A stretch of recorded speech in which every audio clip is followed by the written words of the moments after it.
이사야 52장입니다. 53장입니다. 이사야 53장 2절 말씀, 오늘은 예수님의 초상화입니다. 예수님의 초상화.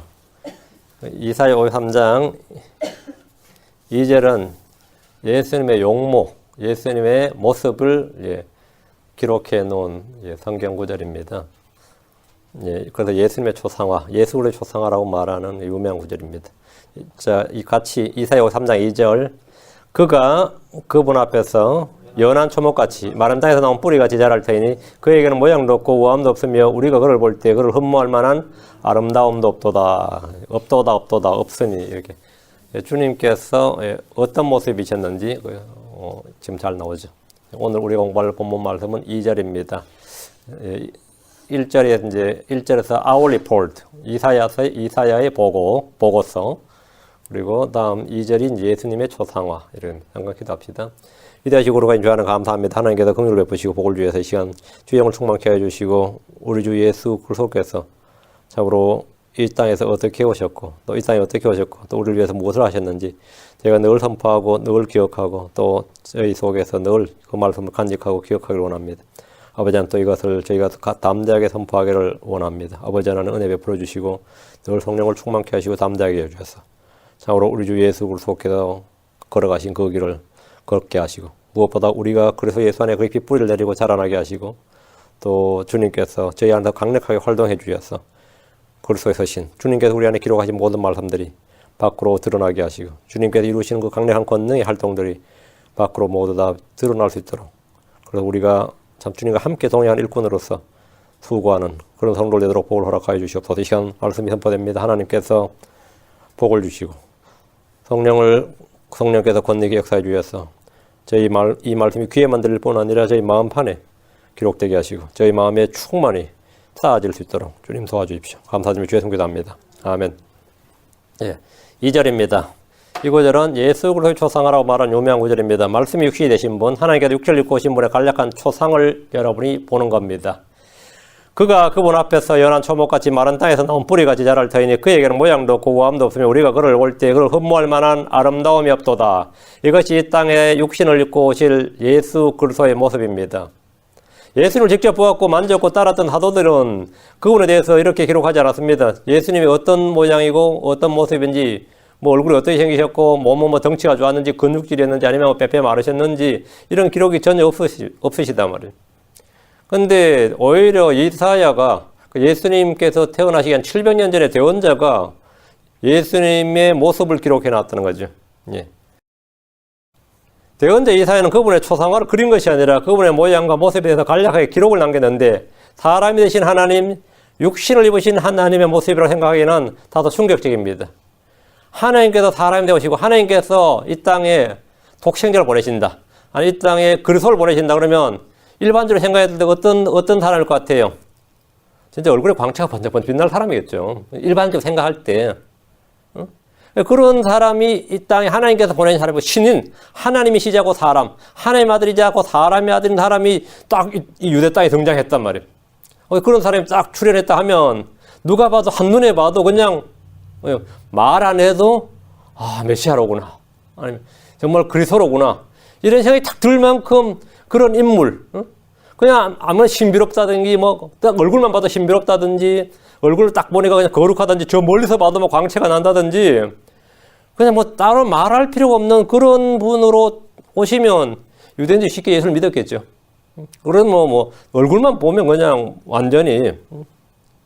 대언자 이사야는 근데 지금 기록한 기록에 따르면 메시아의 모습, 소위 말해 그리스도의 모습이라고 하기에는 다소 좀 충격적인 이 글이에요. 하나님의 형상이신 분의 모습이라면 거룩하고 영광스럽고 차마 눈을 마주치기 어려울 정도로 신비스러운가 거룩한 아름다움을 가진 모습이어야 할 것 같은데 대언자 이사야의 이 보고서에 따르면 our report, 우리의 이 전한 것, 우리의 보고에 따르면 전혀 그렇지 않습니다. 예전에 왕들이나 귀족들은 화가를 고용해서 자신의 초상화를 인물화를 그리도록 했는데 여러분이 미술책이나 아니면 일반 흔히 접하는 게 이제 프랑스 루이 14세의 초상화라든지 루이 16세의 초상화를 보면 어때요? 근데 그때 프랑스의 그 화려했던 그 왕궁과 그들의 그 왕복, 그러니까 그런 모습들이 참 잘 보이죠? 그 왕궁을 배경으로 위험 있는 모습에 그 왕의 그 위험 있는 모습을 그려내 화폭에 담아냈는데 각도를 탁 조절해서 잘 그렸죠 보면. 그 한 장의 그림을 통해서도 그 당시의 문화를 다 볼 수 있어요. 그리고 딱 그 그림만 봐도 이 사람은 왕이구나. 최소한 귀족 이상이구나. 그 그림의 옷자락이나 이 그림의 구도법만 봐도 알 수 있죠. 조선시대에도 화가들에게 왕의 얼굴을 그리도록 했는데 지금 얼마 전에 발견된 그 조선 왕의 그림이 세조 얼굴이었어요. 세조 얼굴이 진본이 발견이 된 거예요.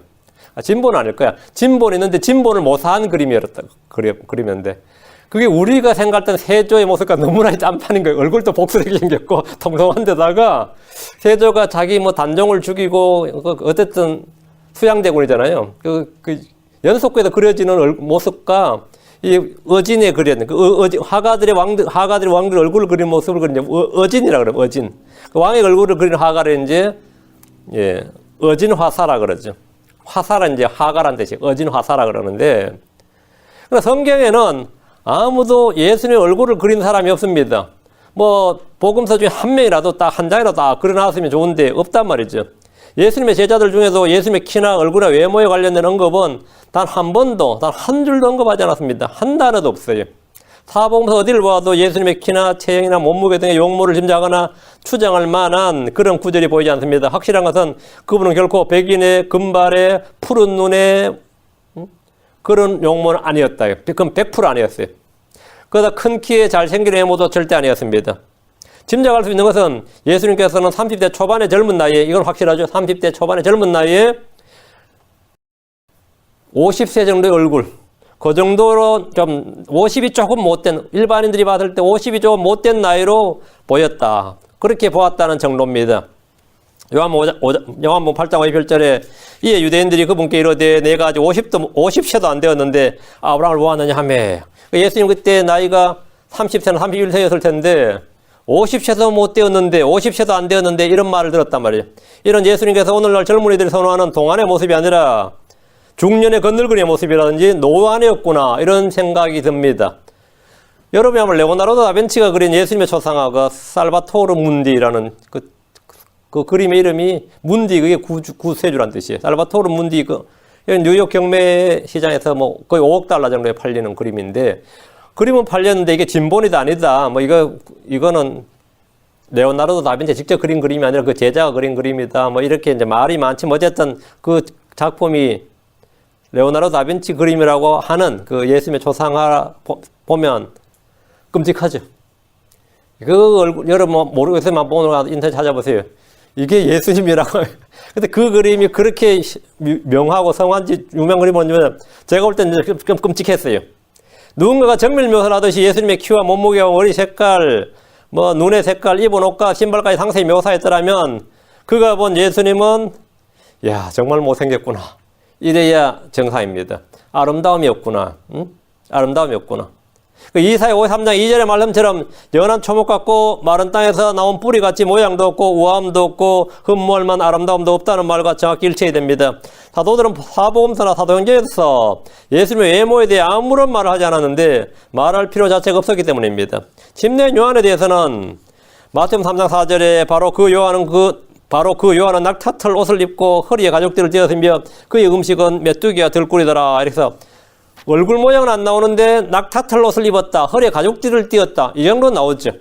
예수님에 대해서는 이 정도의 말씀도 없습니다. 구약의 예수님을 예표하는 인물들 하나같이 특출난 용모였습니다. 구약의 요셉은 인물이 굉장히 뛰어난 특출난 용모를 가졌습니다. 그러니까 요셉의 인물이 아주 좋았어요. 특출난 용모를 가졌고 모세 역시 태어날 때부터 탁월한 인물의 소유자였습니다. 사도행전 7장 20절에 보면 그때 모세가 태어났는데 그는 심히 아름답더라. 남자한테 이런 말씀이 어느 정도 좋은 거예요. 그는 심히 아름답더라. 그가 자기 아버지 집에서 석 달을 양육받다가 애가 태어났는데 인물이 막 탁월한 거예요. 사울은 이스라엘 전체에서 가장 뛰어난 미남자였어요. 미스터 이스라엘이었습니다. 미스터 이스라엘. 사울의 인물은 진짜 오늘 미국에서 지금 인물 제일 좋은 사람 하면 누굴 쳐요? 요즘에 세계의 미남이라 불리는 어떤 배우들보다 더 잘생긴 탁월한 외모의 소유자였습니다. 사무엘상 9장 2절에 보면 그에게 사울이라는 이름의 아들이 있었는데 그는 준수한 젊은이로 잘생겼더라. 이스라엘 자손 가운데 그보다 더 잘생긴 자가 없었고 그 이스라엘 자손 가운데 사울보다 잘생긴 사람이 없다. 최고 미남이었다 이거예요. 또 그는 백성 중 어떤 사람보다 자기 어깨로부터 위만큼 키가 더 크더라. 그 사울은 키도 엄청 크고 인물도 잘생겼어요. 우리 같은 사람 가면 그냥 기가 죽는 거죠. 옆에. 이런 사람이 왕이 된 거예요.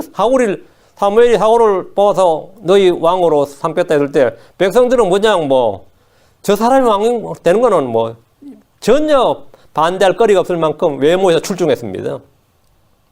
사울은 준수한 젊은이로 잘생겼고 이스라엘 자손 가운데 사울보다 더 잘생긴 사람, 더 키가 큰 사람이었다는 거예요. 최고의 미남이었단 말이에요. 다윗은 또 어때요? 원조 아이돌이었죠, 완전히. 아주 뛰어난 외모를 소유했습니다. 사무엘상 16장 12절에 그가 사람을 보내어 그를 데려왔는데 이제 그는 혈색이 좋으며 아름다운 용모를 지녔고 보기에 잘생겼더라. 주께서 이르시되 이 사람이 그니 일어나 그에게 기름을 부으라 하시니라. 이 밖에 있는 다윗을 양치고 있는 다윗을 데려와서 왔는데 사무엘이 딱 보니까 혈색이 좋고 아름다운 용모를 지녔고 겉보기에도 딱 봐도 잘생겼더라. 미남이었다 이거예요. 그의 이런 외모는 전쟁터에 어울리는 군인의 모습과는 거리가 멀었던지라 블레셋 사람들은 미소년의 아름다운 용모를 가진 다윗을 보고 업신여겼습니다. 저런 얼굴 곱상하게 생긴 사람이 전쟁한다고 나와 있으니까 황당한 거죠. 사무엘상 17장 42절에 그 블레셋 사람이 둘러보다가 다윗을 보고 그를 업신여겼으니 이는 그가 단지 소년이며 혈색이 좋고 용모가 아름다우기 때문이라. 맨 전쟁터 어린애 같은 젊은 애가 예쁘장한 애 같다 말이죠. 예쁘장한 애 같다. 좀 황당하다 말이죠. 그래서 업신여겼다요. 그런 다윗이 음악에 인물 잘 생겼지 음악에 탁월하죠. 비파 소금을 살 줄 알았고 작곡에도 능했는데 또 지혜롭기도 하고 용맹하기까지 했던지라 온 이스라엘과 유다가 그를 사랑했더라 이랬어요. 덕분에 그의 인기는 당대 최고의 미남에다가 왕이었던 사울을 가뿐히 제치고 민심을 얻었습니다. 그런 민심을 얻었어요. 인물로 따지자면 이런 다윗조차도 자기 형 엘리압에 비하면 인물이 좀 떨어지는 정도였습니다. 엘리압은 인물이 더 좋았습니다. 엘리압의 외모는 대언자 사무엘조차 한눈에 왕으로 기름 부을 만한 사람으로 판단할 정도였습니다. 주의 말씀을 듣고 이시의 집에 간 사무엘은 이시의 아들들 중에서 엘리압을 딱 보자마자 이렇게 말했습니다. 사무엘상 16장 6절에 그들이 오매 그 엘리압을 보고 이러기를 주의 기름 부음 받을 자가 참으로 그분 앞에 있도다 했으나 인물 보니까 이건 완전히 사울을 능가한다. 전에 사울을 기름 부은 적이 있는데 엘리야를 보니까 이건 이 사람이구나 이렇게 생각했어요. 그래서 주님께서 사무엘이 그의 외모를 보지 말라고 하셨습니다. 주께서 사무엘이 이르시되 그의 용모나 키의 크기를 보지 말라. 내가 이미 그를 보았노라. 주는 사람이 보는 것처럼 보지 아니하시나니 사람은 겉모습을 보나 주는 마음을 보느니라 하시고 나서는 또 인물 좋은 다윗을 그리고 거기에 약간 인물이 떨어지는 그렇죠. 인물 좋다고 그렇죠. 우리 사람은 그러잖아요. 인물 좋다고 오래 가는 거 아니라 그러죠. 인물 안 좋으면 아예 가지도 못하지만 오래 가는 게 아예 시작도 못하죠. 이 다윗도 인물이 탁월하고 엘리압도 탁월하고 사무엘도 사울도 탁월하고 성경에 이렇게 사람의 외모를 기록한 부분이 많습니다. 성경 전체에서 가장 완벽한 미남자 그 외모를 한 명 뽑으라 하면 성경 전체에서 미스터 바이블이지. 영적으로가 아니라 인물로만 가장 인물 좋은 사람 외모 한 명 뽑으라면 이런 와중에도 최고는 단연 압살롬입니다. 다윗의 아들 압살롬은 아버지 다윗을 능가하는 탁월한 용모를 지녔습니다. 사무엘상 14장 25절에 보면 그러나 온 이스라엘 안에서 압살롬같이 아름다움으로 인해 그렇게 크게 칭찬받는 자가 없었더라. 온 이스라엘 안에 압살롬같이 아름다움으로 인해 용기나 지략이나 지혜나 이런 거 말고 아름다움으로 인해 그렇게 크게 칭찬받는 자가 없더라. 압살롬은 보면 인물이 너무 좋은 거예요. 다윗도 인물 좋고 사울도 인물 좋았어요. 그죠? 근데 압살롬은 그런 차원이 아니었단 말이죠. 압살롬 같이 아름다움에 그렇게 크게 칭찬받는 자가 없었더라. 그런 발바닥부터 정수리까지 흠이 없더라. 이만큼 인물 좋은 사람은 없다 이거예요. 인기 투표를 하면 압살롬을 이길 자가 없을 정도였다는 겁니다. 그래서 이스라엘 사람들은 다윗이 아니라 압살롬에게 기울었고 그를 따랐습니다. 사무엘하 15장 13절에 사자가 다윗에게 나와 이르되 이스라엘 사람들의 마음이 압살롬을 따르나이다. 예, 사람들 외모를 취하니까요. 그 압살롬을 따르더라 이거예요. 인물이 좋다는 것은 일단 첫인상에서부터 많은 점수를 따고 들어갑니다. 그러니까 예수님께서 사울이나 뭐 요셉이나 모세나 다윗이나 압살롬이나 엘리압이나 이런 인물 정도의 소유자였으면 저놈 죽이라 하기가 민망하죠. 그런 사람들은 인물 조합을 그 자체가 점수가 따고 들어가는 거예요. 첫인상에서부터. 그럼 우리 주 예수님은 어떨 것 같아요? 우리 주 예수님의 조상은 어떨 것 같아요? 하나님 대언자 이사야를 통해서 예수님의 키와 몸무게, 피부색에 대해서는 아무 말씀이 없지만 그런 기록할 필요도 없었습니다. 그가 그분 앞에서 연한 초목같이 마른 땅에서 나온 뿌리같이 자랄 터이니 그에게는 모양도 없고 우암도 없으며 우리가 그를 볼 때 그를 흠모할 만한 아름다움이 없도다. 누군가가 나사렛 예수님의 초상을 그려놓았다면 그것을 본 사람들은 모두 이렇게 말할 겁니다. 모두 이렇게 말할 거예요. 초림되어 이 땅에 오신 예수로서는 연한 초목처럼 자라셨습니다. 그분은 마른 땅에서 나온 뿌리같이 자랍니다. 예수님에게는 모양이 없습니다. 예수님에게는 우아함이 없습니다. 예수님에게는 흠모할 만한 아름다움이 없습니다. 모양이 없다는 것은 요셉이나 모세나 사울이나 다윗이나 압살롬 같은 뛰어난 용모를 가진 분이 아니었다는 겁니다. 이 땅에 육신을 입고 오신 그리스도의 모습은 일반적으로 사람들이 생각하는 어떤 영웅호걸의 풍모가 아니었다.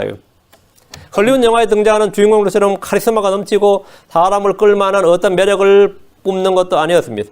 예수님 한눈에 보기에도 범상치 않은 외모와 목소리로 사람들 압도하는 어떤 기운을 풍기는 그런 용모를 가진 것이 아니었다는 겁니다. 예수님에 대한 소문을 듣고 온 사람들이라면 첫인상에서 큰 실망을 할 수 있을 정도로 모양도 없고 우아함도 없고 아름다움도 없었습니다.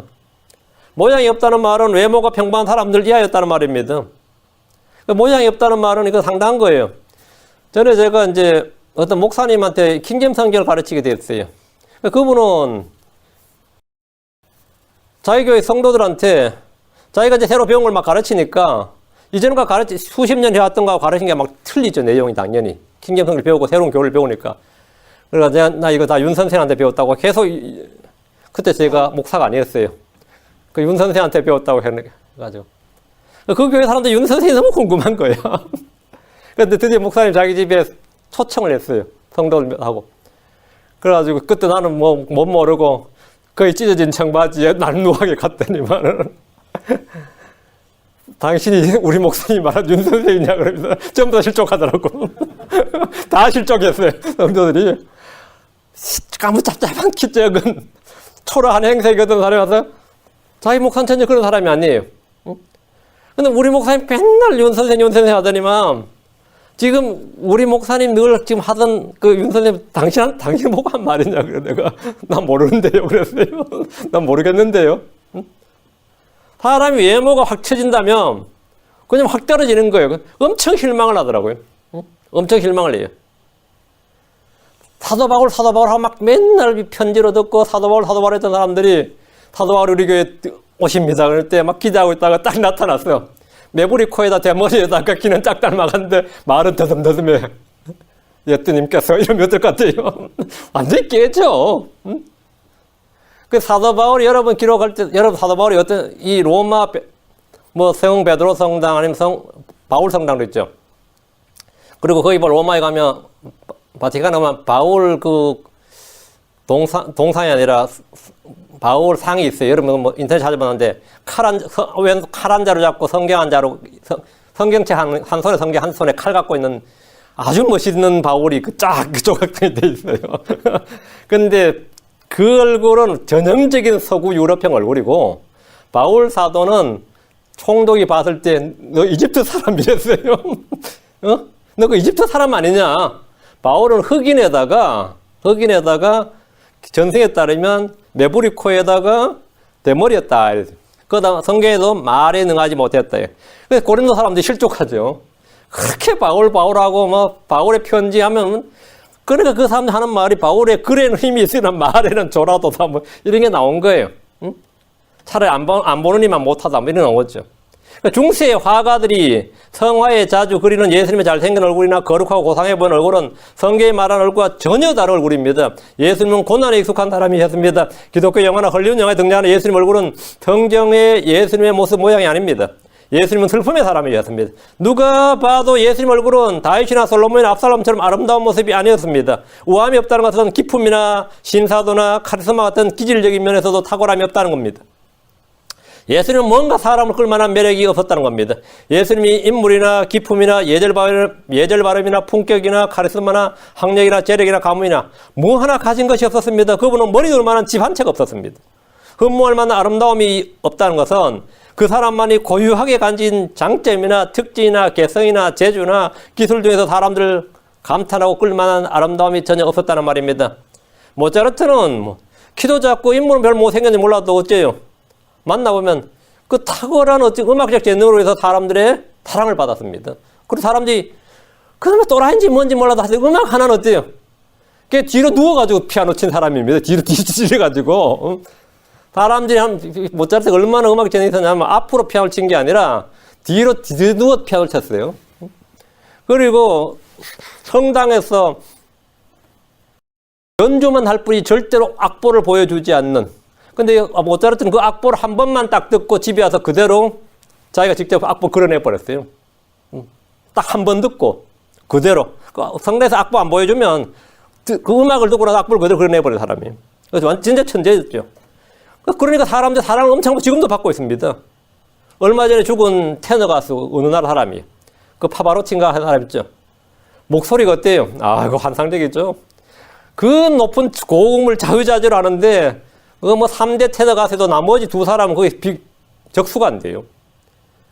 그 고음을 자유자재로 노래하는 그 재능만으로도 온 세계의 스타였습니다.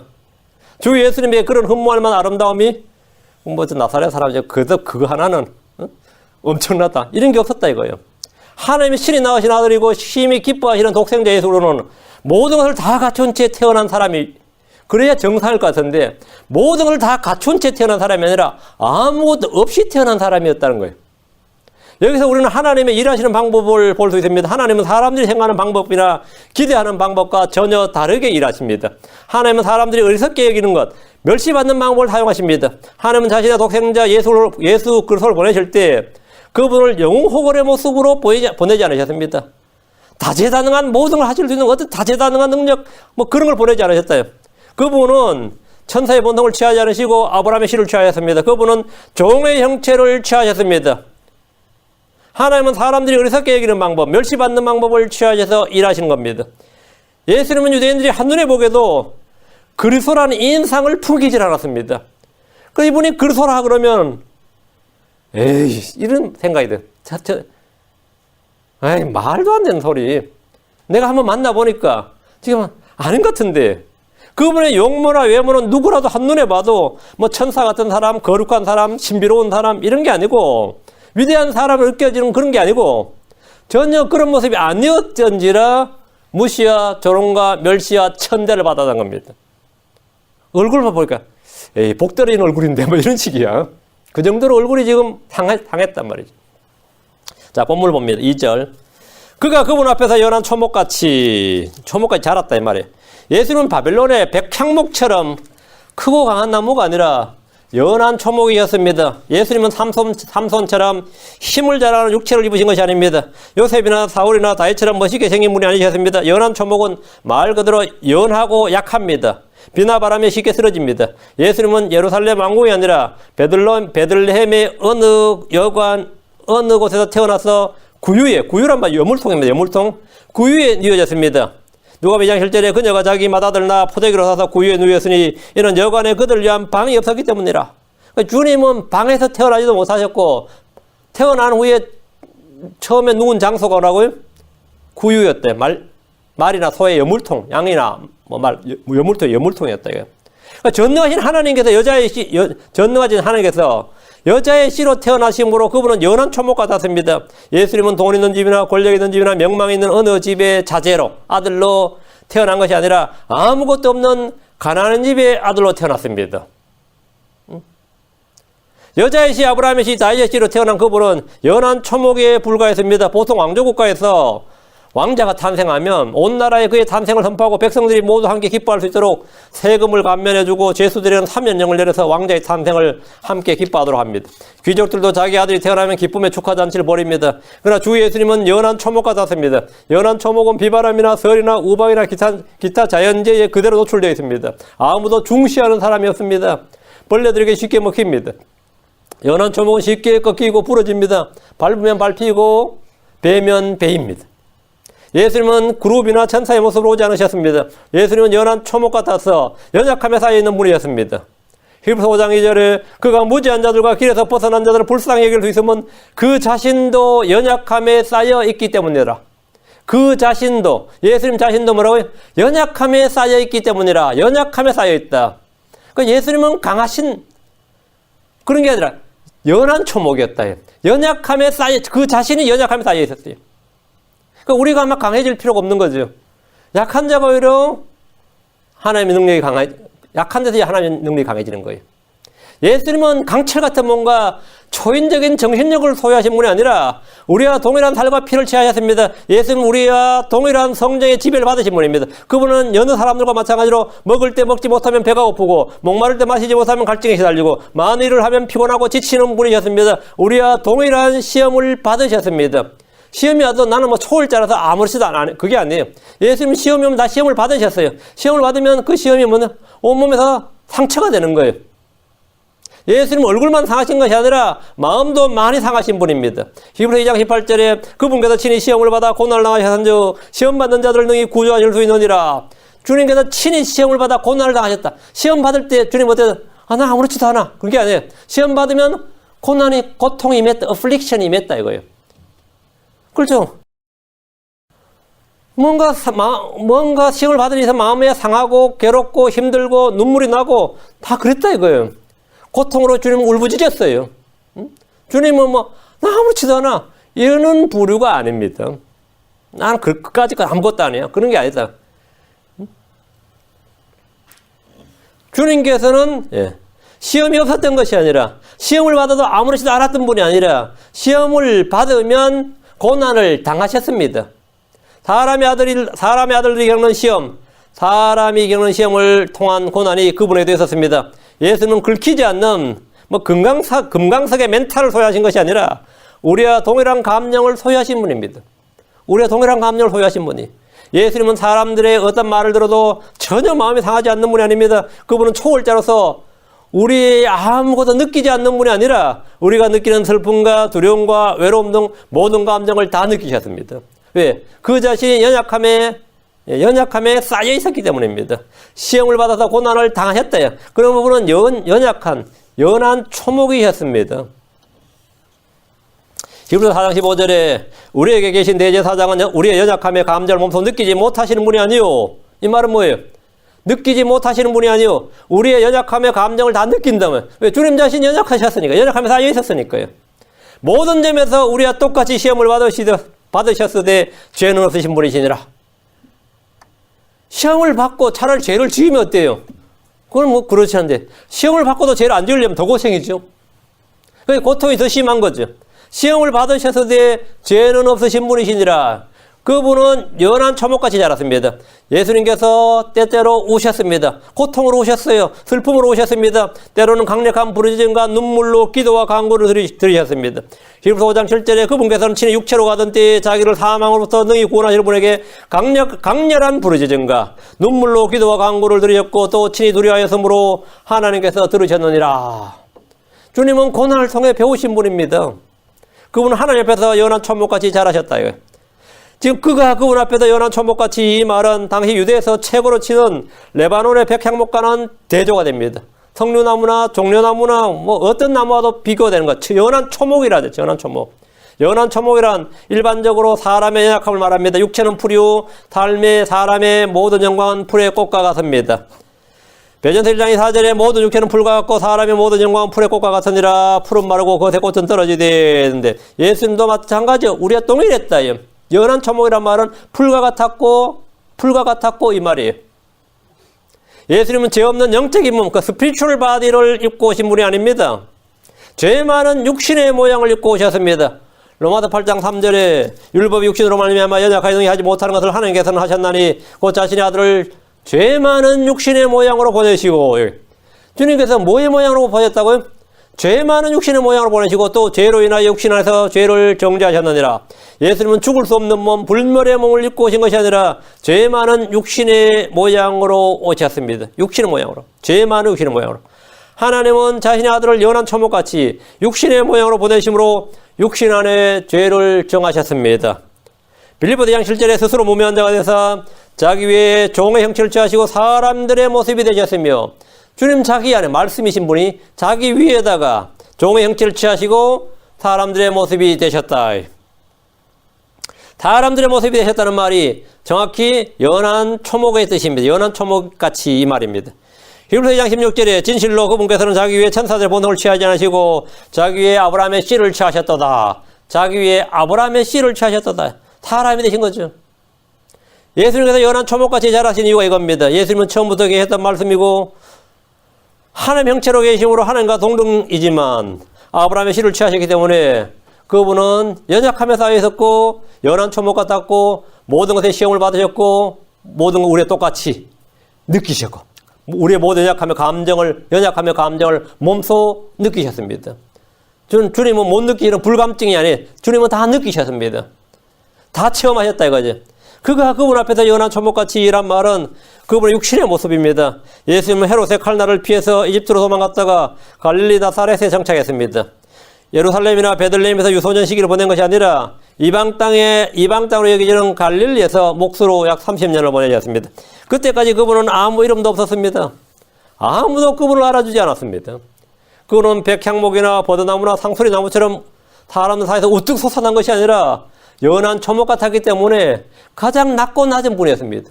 동네에서 애들하고 같이 놀 때 탁 튀어나오고 딱 두각을 나타낸 게 아니라 그냥 동네에서 평범한 애였어요. 쟤는 천재야. 그게 아니단 말이에요. 뭐 7살, 8살 됐는데 대학자이길. 중국에서도 천재들이 몇 개 있었는데 8살 먹은 애가 중국 황제를 가르치는 그런 천재들이 있었어요. 8살 먹은 애가 벌써 공자, 맹자의 그런 걸 다 떼고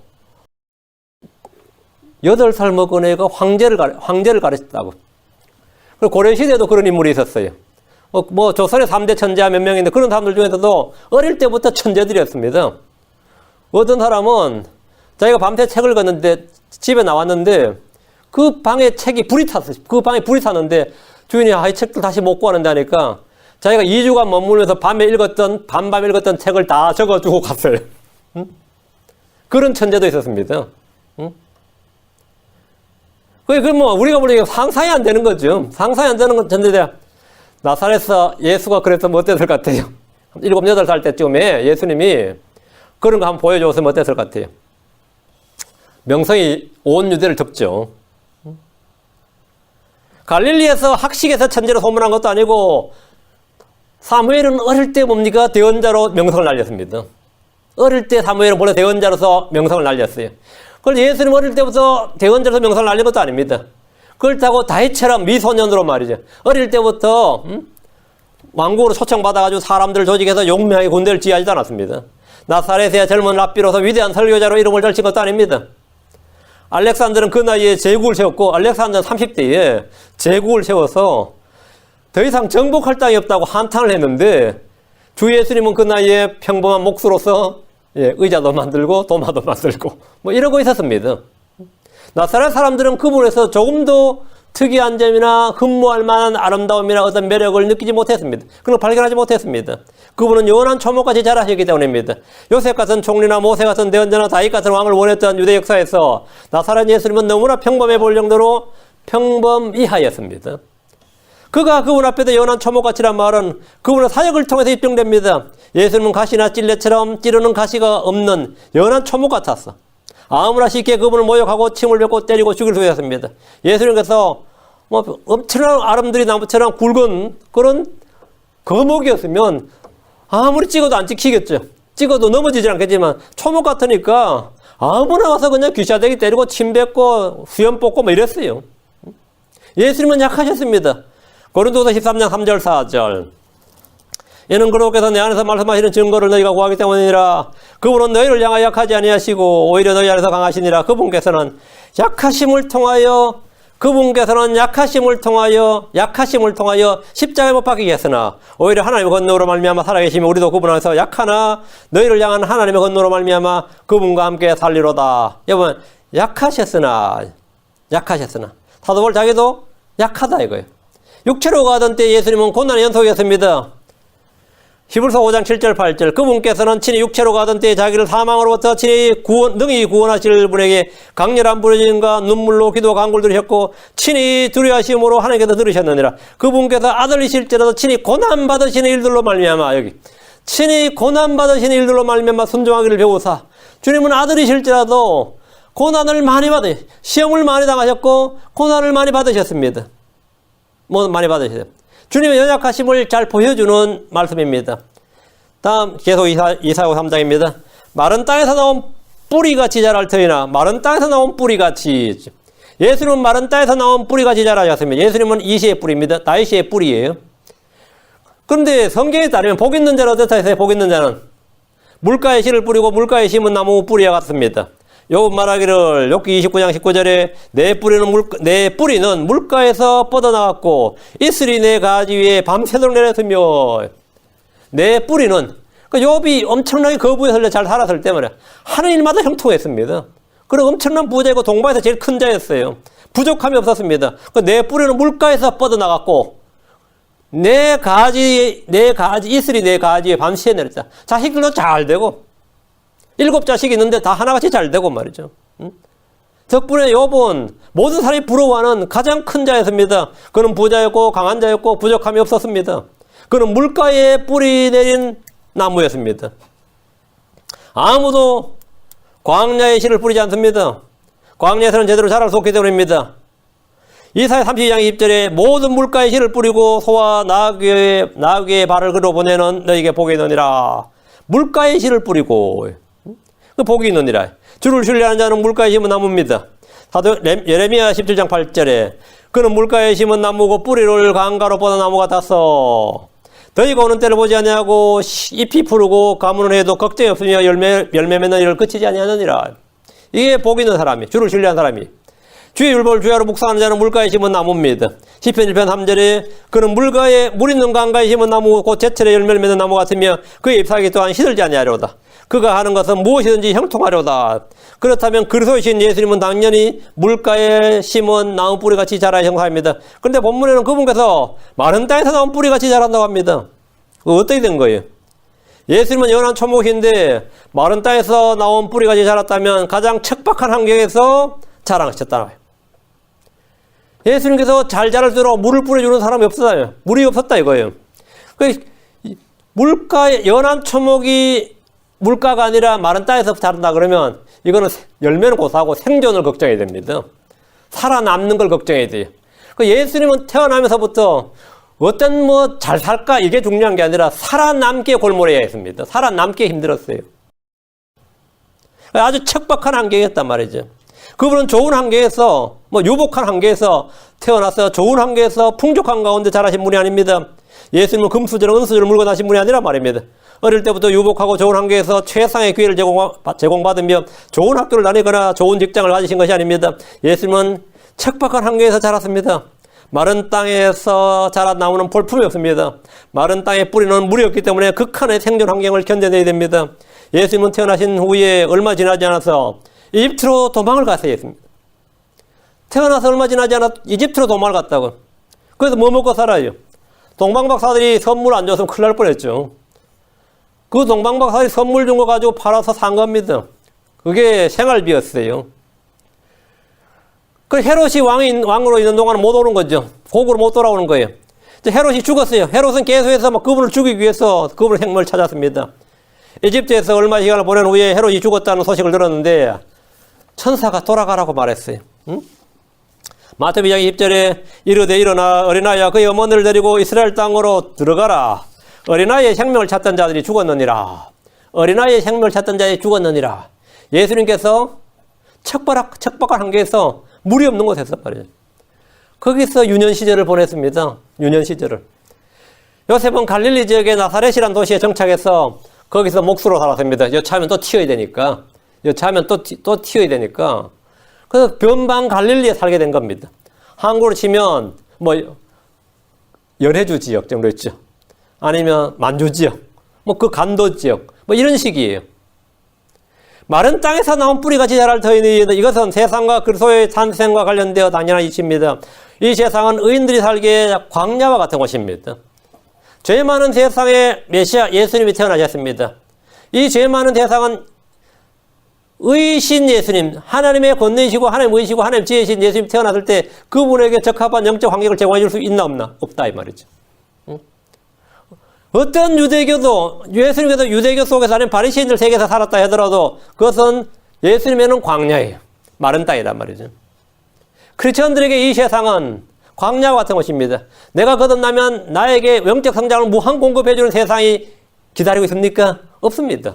당장 나의 가정, 내 집터부터, 나 사업터부터, 심지어 내가 다니는 교회조차도 내가 쑥쑥 자랄 수 있는 그런 영적 환경을 제공해 주지 않습니다.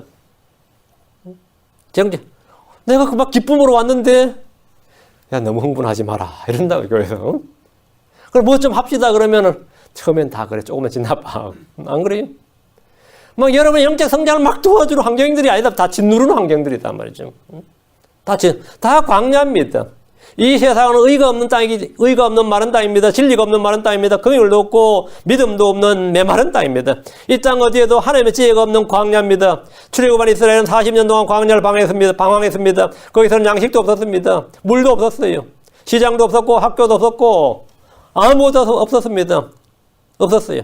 그럼 오직 뭐만 있었죠? 하나님의 공급만 있는 것이. 하나님의 공급만으로 살아야 되는 것입니다. 광야란 그런 것입니다. 예수 그리스도는 하나님의 공급하심으로 삽니다. 뭐 요셉이 뭐 성경 가르쳤겠어요? 마리아가 가르쳤겠어요?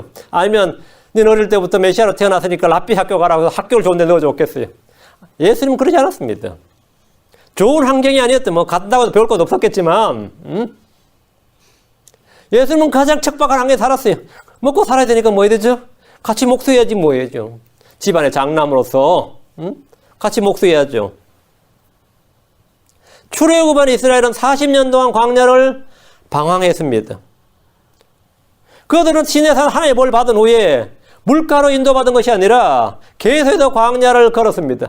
이제 우리가 율법을 받았다. 그럼 어떻게 되죠? 아니, 복을 받았으니까 이제는 뭐 그냥 만사 형통해야 될 것 같은데 그렇지 않았단 말이에요. 율법을 받은 후에도 계속해서 광야를 방황했습니다. 시내산에서 하나님의 복을 받은 후에 그들은 물가로 인도받은 것이 아니라 계속해서 광야를 걸었습니다. 여러분이 성령을 받은 후에, 여러분이 킹잼 성경을 안 후에 물가로 쫙 나와서 뿌리 내리면 좋겠지만 여러분은 계속해서 광야를 걷습니다. 계속 광야를 걸어요.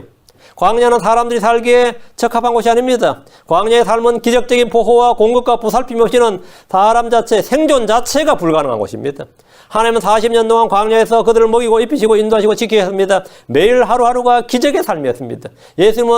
하나님은 이 땅에 태어나신 예수 그리스도에게 동일하게 역사하셨습니다. 광야는 낮의 더위와 밤의 추위가 있고 물이 없고 대신 불변과 정갈이 있습니다. 신명기 8장 15절에 너를 인도하사 그 크고 무서운 광야 곧 불변과 정갈과 가뭄이 있고 물이 없는 땅을 지나가게 하시고 주님께서 그렇게 하셨다 이거예요. 또 너를 위하여 부싯돌 반대에다 물을 내셨으며 마찬가지로 우리가 사는 세상은 악한 세상입니다. 마귀가 통치하는 세상입니다. 음란한 세상입니다. 죄와 불법이 넘치는 세상입니다. 성도들에게 세상 살기에 적합한 장소가 아닙니다. 예수 믿은 후에 40년 50년을 살아남기에 다 힘들고 벅찬 인생입니다. 힘들고 벅찬 인생이에요. 우리가 모두 마른 데서 나온 뿌리같이 자랄 수밖에 없는 이유입니다. 아모스 8장 11절에 주 하나님 말하노라 보라 날들이 이르리니 내가 그 땅에 기근을 보내리라 그것은 빵으로 인한 기근도 아니요 물로 인한 갈증도 아니요 오직 주의 말씀들을 듣는 것에 대한 기갈이니라 했습니다. 그럼 물은 어디에 있습니까? 주께서 반석을 쪼개 물을 내셨습니다. 주의 말씀이 생수입니다. 주의 성령이 생수입니다. 이 땅은 기근과 갈증이 있는 광야입니다. 크리스천으로서 우리는 성경 말씀과 성령을 공급받지 못한다면 열매 맺기는 고사하고 생존하는 것조차도 힘들 겁니다. 말라 죽기 딱 맞는 것이다.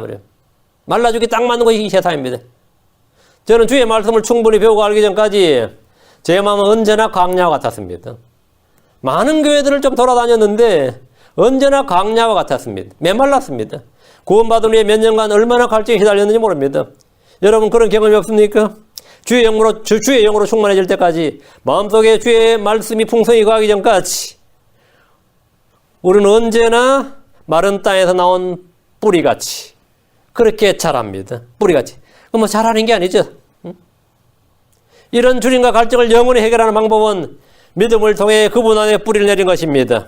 에베소 3장 17절에 믿음을 통해 그리스도께서 너희 마음속에 가게 하시고 또 너희가 사랑 안에서 뿌리를 내리고 틀을 잡아. 골로새 2장 7절에도 그분 안에 뿌리를 내리고 그분 안에서 뿌리를 내리고 세워지며 가르침을 받은 대로 믿음 안에 굳게 서서 그 안에서 넘치도록 감사를 드리라. 그분 안에 뿌리를 내리라. 그분 안에서 뿌리를 내리라. 예수님께서 우리의 뿌리가 되시면 우리는 더 이상 마른 땅에서 나온 뿌리가 물가의 뿌리가 아니라 물가에 심긴 나무와 같이 됩니다.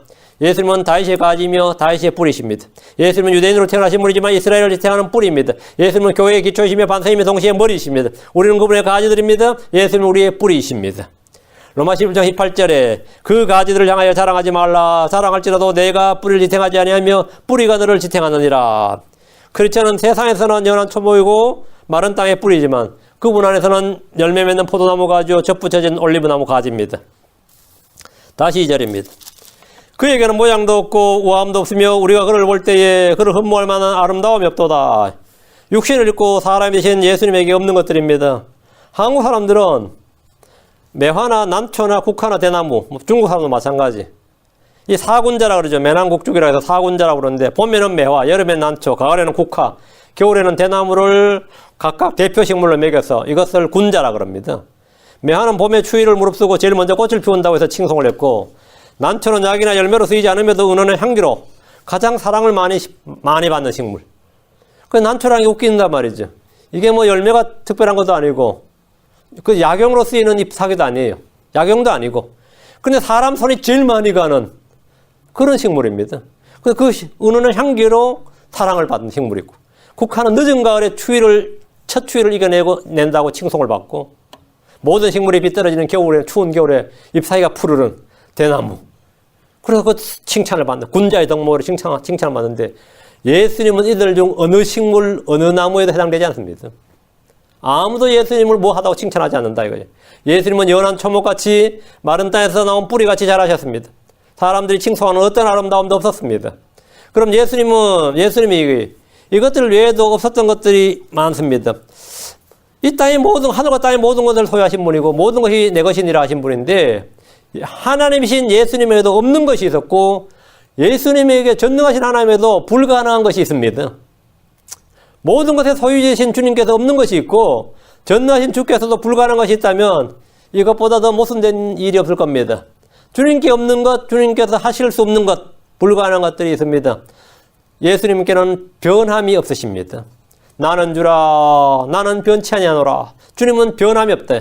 사람은 쉽게 변합니다. 세상도 변합니다. 그러나 주님은 영원히 동일하십니다. 예수는 어제나 오늘이라, 어제도 오늘도 영원토록 동일하시니라. 변함이 없다는 것은 그분의 불변성과 더불어 신실함을 보여주는 겁니다. 예수님은 회전하는 그림자도 없으십니다. 야고보서 1장 17절에 모든 좋은 선물과 모든 완전한 선물을 위에서 오며 빛들의 아버지로부터 내려오거니와 그분께는 변함도 없고 회전하는 그림자도 없느니라. 변함도 없고 회전하는 그림자도 없느니라. 예수님은 어둠이 없으십니다. 왜? 빛이시기 때문에. 그렇죠? 예수님은 그분 안에는 전혀 어둠이 없다는 것이니라. 예수님이 하실 수 없는 것, 거짓말 하실 수가 없습니다. 예수님은 거짓말 하실 수가 없어요. 디도서 1장 2절에 영원한 생명의 소망 안에서 사도가 되었는데 이 생명은 거짓말 하실 수 없는 하나님께서 세상이 시작되기 전에 약속하셨으니 거짓말 하실 수 없는 하나님. 다섯째, 예수님께서는 속임수가 없습니다. 이사야서 3장 9절에 또 그는 사악한 자들과 더불어 자기 무덤을 만들었으며 죽어서는 부자와 함께 하였으니 이는 그가 폭력을 행사하지 아니하였고 그의 입에는 속임수가 없었기 때문이라. 주님은 속임수가 없다요. 예수님은 자신이 하신 말씀, 자기 자신을 부인하실 디모데후서 2장 13절에 우리가 믿지 않아도 그분은 항상 신실하시니 자신을 부인하실 수 없느니라. 자신을 부인할 수 없느니라. 일곱째, 예수님은 뜻을 돌이킬 수 없습니다. Repent not. 후회가 없다 이 말입니다. 시편 112편 4절에 주께서 맹세하셨고 또 뜻을 돌이키지 아니하시리라. 또 사무엘상 15장 29절에 또한 이스라엘의 힘이신 이는 거짓말하거나 뜻을 돌이키지 아니하시리니 그분은 사람이 아니므로 뜻을 돌이키지 아니하시나이다. 또 예수님은 차별이 없고 위선이 없습니다. 차별이 없고 위선이 없다. 예수님은 해가 없으시고 더러움이 없으십니다. 예수님은 교활함이 없으십니다. 예수님은 불의가 없는 분이십니다. 시편 92편 15절에 이것은 주께서 곧바르심을 보이고자 함이로다. 그분 나의 반석이니 그분 안에는 불의가 전혀 없도다. 불의가 전혀 없도다. 예수님은 긍휼의 끝이 없습니다. 긍휼의 끝이고 예수님은 불법을 찾을 수가 없습니다. 불법을 찾을 수가 없다. 말라기 장 6절에 그의 입에는 진리의 법이 있고 그의 입술에는 불법을 찾을 수 없으며 불법을 찾을 수 없으며. 다음 예수님은 기진하지 아니하고 피곤하지 않습니다. 없다요. 예수님은 고의로 근심하거나 슬프게 하지 않습니다. 예수님은 시작도 없고 끝도 없습니다. 예수님은 외모를 존중함이 없습니다. 예수님이 없는 것들이다. 없는 것들이다. 그럼 이제 우리는 예수님의 초림 때 모습이 지금 53장 2절 모습이에요. 그 예수님께서 고통을 당하셨고 슬픔을 당하시고 연약하며 쌓여 있으시고 고난을 당하셨고 시험을 받으셨고 우셨고 그렇죠? 이런 것이 예수님께서 육신이 있고 우리가 동일한 성령의 지배를 받고 그런 죄는 없으신 분입니다. 고통에 익숙하신 분이고 슬픔의 사람이다. 이제 우리가 아는 예수님은 육신을 따라서 알아서는 안 됩니다. 그거는 고까지. 그럼 지금 이제 우리는 더 이상 예수님을 육신을 따라서 알아서는 안 됩니다. 고린도서 5장 16절입니다. 고린도서 5장 16절. 그러므로 이제부터 우리가 아무도 육신을 따라 알지 아니하노니 참으로 우리가 그리스도를 육신을 따라 알았으나 그리스도를 육신을 따라 알았다 이 말은 뭐죠? 그분이 나사렛에서 자랐고 그분 행한 일이 뭐고 우리가 그리스도를 육신을 따라 알았다고. 육신에 행한 일, 육신을 행하신 일. 참으로 우리가 그리스도를 육신을 따라 알았으나 이제부터는 그분을 더 이상 그같이 알지 아니하노라. 지금부터는 예수님을 뭐라고? 육신을 따라 알지 않는데 그분은 부활하셨고 하늘에 오르셨습니다. 다시 오시는 분은 이런 모습이 아니다 말이죠. 연약하며 쌓이신 분이 아니다. 뭐 눈물 흘리시거나 그런 거 전혀 없다 이거죠. 시험을 받아야 된다 그런 거 있을 수 없는 거죠. 이제부터는 그분을 더 이상 그같이 알지 아니하노라. 우리는 육신을 따라 예수를 알지 않습니다. 육신을 따라 이 추적하고 그런 것도 없어요. 우리는 영이시고 말씀이신 영광을 받으신 그리고 모든 것 위로 되신 그분을 계시된 말씀에 따라서 알아놔요. 그게 그리스도를 아는 지식입니다. 그게 그리스도를 아는 지식이에요. 그것이 가장 고상한 지식이다. 오늘은 이사고 3장 2절에서 예수님의 초상화 이렇게 했는데 예수님의 초상화, 예수님의 모습을 지금 선포하고 다음 시간에 계속하겠습니다. 잠깐 기도하겠습니다. 위대하시고 오르가신 주 하나님 감사합니다. 선포된 말씀이 은혜를 허락하여 주시고 또 신선한 기름으로 기름 부어주셔서 저는 모든 헌들이 믿음과 잘 결합할 수 있도록 복을 허락해 주십시오. 사랑하는 아버지 하나님, 또 저에게 은혜와 강구형을 부어주셔서 또 효과적이고 뜨겁게 믿음의 기도를 할 수 있도록 해주시고 또 강렬한 부르짖음과 눈물로 주님께 드리는 모든 기도 응답받도록 인도해 주십시오. 각 사람의 사정을 돌아보시고 은혜 위에 은혜를 더해 주십시오. 감사드리며 주의 성기도합니다. 아멘.